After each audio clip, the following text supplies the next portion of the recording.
We have taken a decision as a party that 400 acres which this government is eyeing like a real estate broker, ఆ 400 ఎకరాలను ఎట్టి పరిస్థితుల్లో, ఇది కేసీఆర్ గారి మాట, మా పార్టీ మాట, మా పార్టీ తరపున మేము మాటిస్తున్నాం, 3 ఏళ్లలో మేము ఖచ్చితంగా మళ్ళీ ప్రభుత్వంలోకి వస్తున్నాం.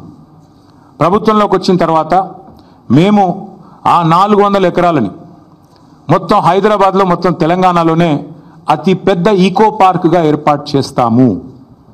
ఇప్పుడే నేను స్పష్టంగా చెప్తా ఉన్నా, ఈరోజు ఎవరైనా రేవంత్ రెడ్డి విసిరే బిస్కెట్లకు ఆశపడి, రేవంత్ రెడ్డి చెప్పే మాటలకు ఆశపడి ఆ ల్యాండ్ 1 ఇంచ్ ఎవరన్నా కొనుక్కున్నా మళ్ళీ కుండ బద్దలు కొట్టినట్టు చెప్తున్నా, మమ్మల్ని తర్వాత అనొద్దు.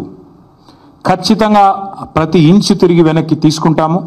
ఒక అద్భుతమైన ఈకో పార్క్, ఎట్లా అయితే ఒక సెంట్రల్ పార్క్ ఉంటుందో మ్యాన్హాటన్లో, ఆ స్థాయిలో ఒక అద్భుతమైన ఈకో పార్కును హైదరాబాద్ ప్రజలకి గిఫ్ట్గా అందిస్తాము. అటు సెంట్రల్ యూనివర్సిటీ విద్యార్థులకు ఆ గిఫ్ట్గా ఉంటుంది, హైదరాబాద్ ప్రజలకు కూడా ఇది ఒక గిఫ్ట్గా ఇస్తాము. ఇది మా కమిట్మెంట్, ఇది మా బాధ్యత. హైదరాబాద్ ప్రజలు మా ఓట్లేసి గెలిపించారు. మొన్నటి ఎన్నికల్లో కూడా ఏకపక్షంగా కాంగ్రెస్కి 1 సీట్ ఇవ్వకుండా గెలిపించారు. So we are committed to protecting environment in the city of Hyderabad, in the state of Telangana. ఆ 400 ఎకరాలు పొరపాటున కూడా ఎవరు కొనవద్దు. కొంటే మీరు నష్టపోతారు. మమ్మల్ని తర్వాత తప్పుపడ్డద్దు. ప్రభుత్వంలోకి వచ్చిన తర్వాత కాదు, 3 ఏళ్ల ముందు చెప్తున్నాము. మమ్మల్ని తర్వాత అనవద్దు.